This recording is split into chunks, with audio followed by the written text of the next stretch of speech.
Welcome back, brave souls, to another night of terror. If you're ready for a new scare, make sure to subscribe and hit that ring button so you never miss a chilling story. Gather close if you dare, and let's dive into tonight's dark adventure. Are you prepared to face the fear?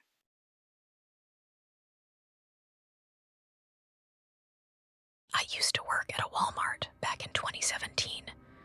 The Walmart I worked at was open 24 hours at that time. Due to my kid's school schedule, I would work overnight shifts so that I would be available to drop him off and pick him up. I would do an 11 p.m. to 8 a.m. shift every night. During the day, I'd sleep, take care of my son, and work my second job.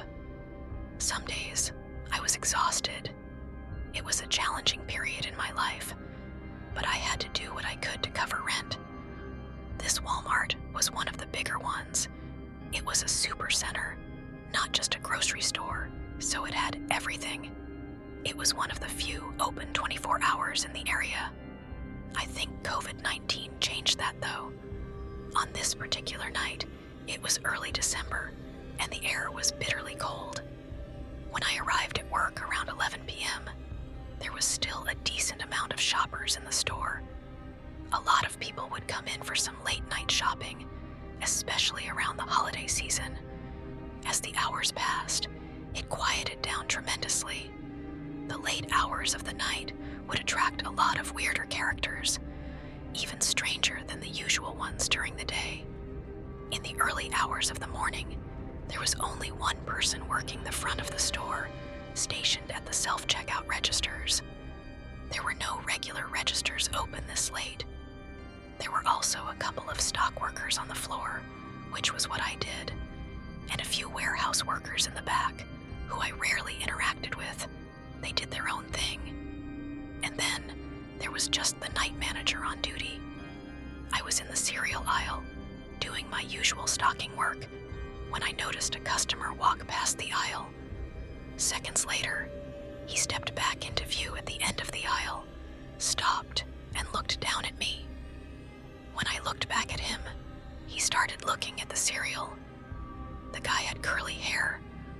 I couldn't gauge his ethnicity honestly. He had a black backpack on that looked like it was stuffed to the brim with God knows what. He awkwardly lingered in the cereal aisle for a minute, apparently looking at the granola bars.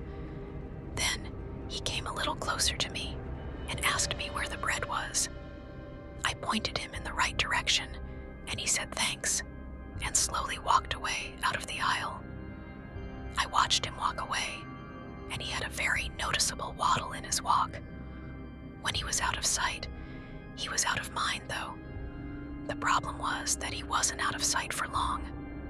I was in the cereal aisle for quite some time, and I started noticing that every few minutes, that guy would slowly pass by the aisle, looking down in my direction. He wasn't holding anything, and he didn't get any bread. He just had on his big, sketchy backpack. I started working faster, just so I could finish this aisle and move away from him. When I was done, I brought the empty U-boat platform back to the warehouse, where I grabbed another U-boat full of boxes ready to stock. I purposely picked an aisle far away from the cereal aisle. I was now in the chips aisle. This was also about 45 minutes after the initial contact with that guy, so there should have been no way he was still here. But I was wrong. He found me. I was rotating the newer bags of chips behind the older ones on the shelf, and then I looked to my right, and that guy was at the end of the aisle, creeping again. He still had nothing in his hands. This man had been creeping around the store for almost an hour. He then finally approached me, as I was dreading he would. I tried to look away until he started to speak. I don't remember word for word what he said, but basically, he said that he's been checking me out, and he couldn't resist coming up to me and telling me how beautiful I am. I responded as politely as I could. I did a fake little laugh and said, "No, thank you. That's very sweet." He didn't stop there, though. He asked a bunch of personal questions, like where I'm from. I gave fake answers to everything. This guy absolutely reeked, repulsed. He asked for my number, and I said, "I'm seeing someone." He said, "There's nothing wrong with us just being friends." To get him to leave me alone, I gave him a fake number. I then told him I really can't be talking to anyone while I'm working. He made some creepy comment before walking away, thinking he was all suave that he got my number, when in reality he was genuinely creepy, and I gave him a fake number.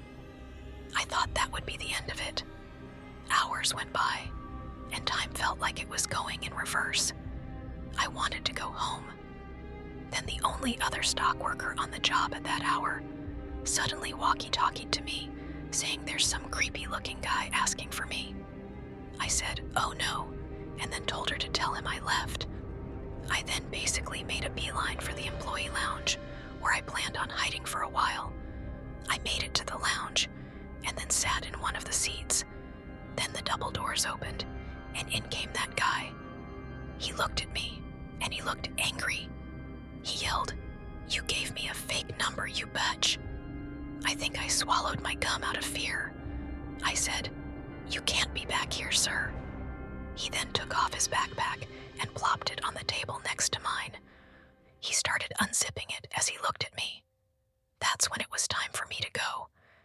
I got up and ran past him without thinking. He tried to grab my arm, but he failed. As I ran through the store, I looked back and saw he was running after me. I ran to the front of the store and outside to my car. It was the only thing I could think to do in the moment. Alternatively, I could have tried finding the male warehouse workers in the back, or even the manager, but that was no guarantee. I got to my car and saw the man leave the Walmart looking for me. He was slow. He must have been on something. He saw my car, but it was too late. I was already driving away. I called the night manager and let him know what just went down, and that I'm not comfortable staying there tonight. I also warned him of the man with a backpack full of unknown contents. My manager told me I can't leave the place short-staffed. He said he'd call the police to make sure the man doesn't come back, and told me I need to come back. I was adamant about not returning that night, though. He eventually got the message and said he'd review the camera footage, but that I need to come back tomorrow night. And I did.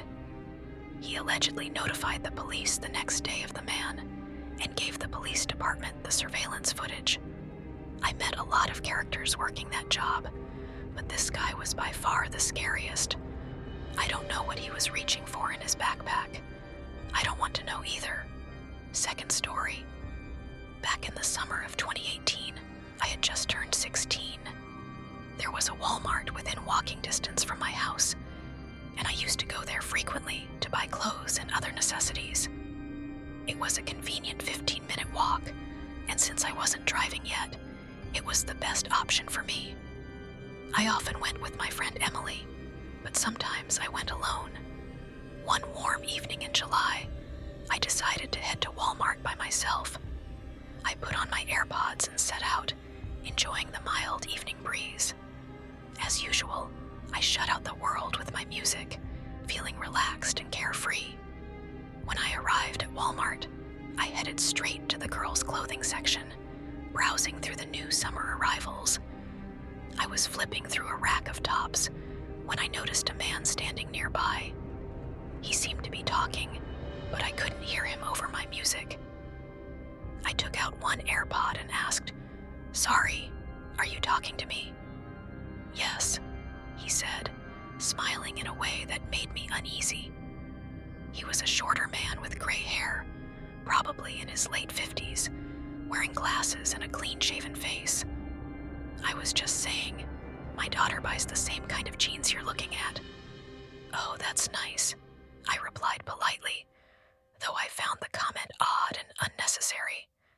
I hoped that would be the end of it, but he continued trying to engage me in conversation. "You know," he said, "you remind me of her. She's about your age. How old are you?" "I'm 16, I said, hoping the information would make him back off.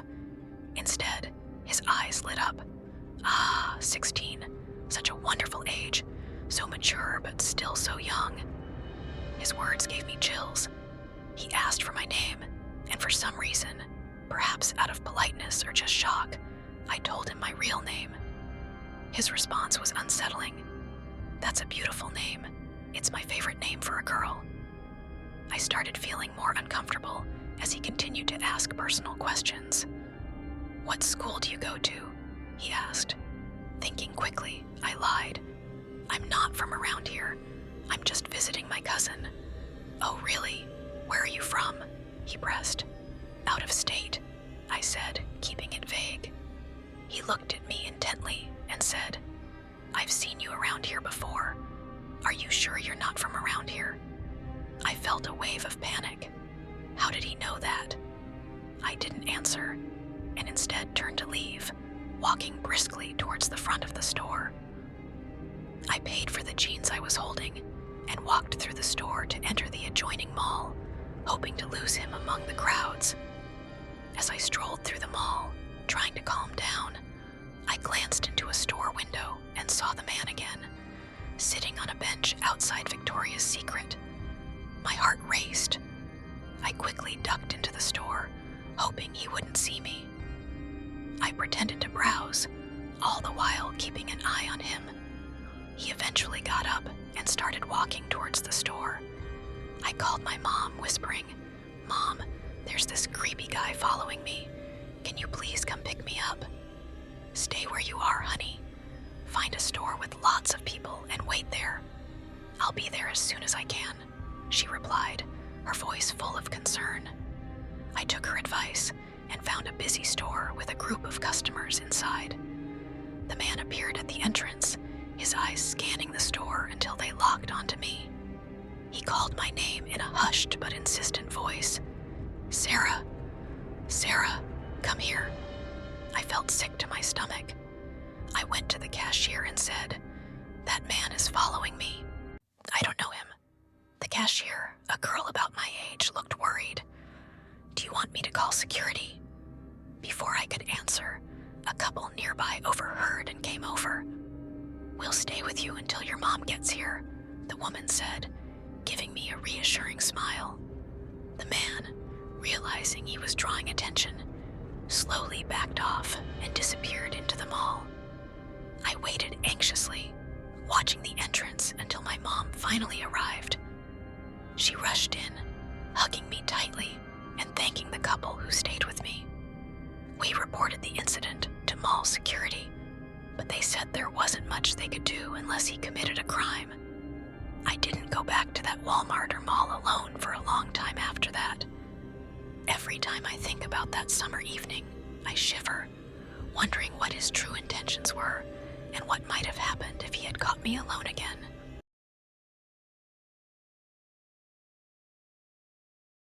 It was late November 2020, and the world was still grappling with the pandemic.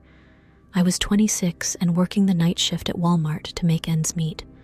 Our store was one of the few open 24 hours, which meant I was often alone in the quieter sections of the store during the early hours. I had a routine that made the job bearable, but this particular night would become one of the most unsettling experiences of my life. Around midnight, the store was relatively empty. Most customers had gone home, and the few who were in the store were quickly finishing their shopping. I was assigned to restock the cereal aisle, a task that often took hours because of the sheer number of boxes. As I was working, I noticed a man walking through the aisle. He was in his early 40s, wearing a worn-out baseball cap and a hoodie. He had a strange gait, almost like he was trying to hide something. He passed by several times without picking up anything, and each time he glanced at me. It was subtle, but there was something unsettling about his behavior. After a few minutes, he finally approached me. I was kneeling on the floor, organizing boxes, when he cleared his throat. "Excuse me?" he said. I looked up, trying to remain polite despite the creeping unease. "Yes, I'm looking for a specific type of cereal," he said. "Do you know if you have any more of the Raisin Bran Crunch?" "Oh, I think we're out of stock," I replied, "but let me check the back for you." He smiled slightly, but it didn't reach his eyes. That's all right. I'm just browsing. I nodded and went to the back to check the inventory. As I walked down the empty aisles, I couldn't shake the feeling that I was being watched. I returned to the cereal aisle and continued restocking, trying to ignore the growing anxiety in my stomach. It wasn't long before the man was back. He was standing at the end of the aisle, watching me. "Still looking for that cereal, huh?" he said with a strange grin. I forced a smile. "No, just finishing up here." He took a step closer. "You work here late a lot, don't you?" "Yeah, it's my regular shift," I said, trying to sound casual. He looked around and then asked, "Ever had any trouble working alone at night?" I felt a chill run down my spine. "No, not really. Why do you ask?" "Oh, just curious," he replied, his tone now laced with something more sinister. "You never know what can happen. People can get pretty weird at night." I tried to laugh it off. "Yeah, I guess so." He didn't move, just continued to watch me with an unnerving intensity. I was starting to feel trapped, but I didn't want to show it. I quickly finished restocking the shelf and decided to head to the employee lounge for a break. As I walked towards the back of the store, I glanced over my shoulder and saw him following me at a distance. My heart raced. I entered the lounge and sat down, trying to calm my nerves. I could hear footsteps approaching, and my anxiety grew. The door to the lounge creaked open, and he walked in, looking around with a casual air. "Oh, you're here," he said, as if surprised. "I thought I'd find you back here." "Can I help you with something?" I asked, my voice trembling slightly. He leaned against the doorframe, his smile now unsettling. "Just wanted to chat. It's so quiet here at night. Feels like a different world, doesn't it?" "I'm actually on my break," I said, standing up. "I need to get back to work soon." He stepped closer, blocking the door. "I don't want to keep you. I just thought it'd be nice to talk." I felt trapped. "I really need to get back to the floor. Excuse me." As I tried to push past him, he reached out and grabbed my arm. "Come on, don't be like that. I'm just trying to be friendly." Panic surged through me. I wrenched my arm free and hurried back to the sales floor. I tried to stay busy, but my hands were shaking. I kept glancing around, half expecting to see him lurking in the shadows. An hour later, the store was almost empty, and the security guard on duty was doing his rounds. I saw him approaching and decided to tell him what had happened. As I walked up to him, I noticed the man from earlier standing near the entrance, watching us. I approached the security guard, trying to keep my voice steady. "Hi, I just wanted to let you know that there's a guy who's been acting really weird tonight. He's been following me around and won't leave me alone." The security guard frowned and looked over at the man. "All right, I'll keep an eye on him. Thanks for letting me know." The man must have realized that his presence was no longer welcome because he turned and left the store, walking quickly. I watched him through the glass doors, my heart still racing. The security guard stayed with me until my shift ended. He said he would review the security footage and make sure the man didn't come back. I left the store, feeling a mix of relief and lingering fear.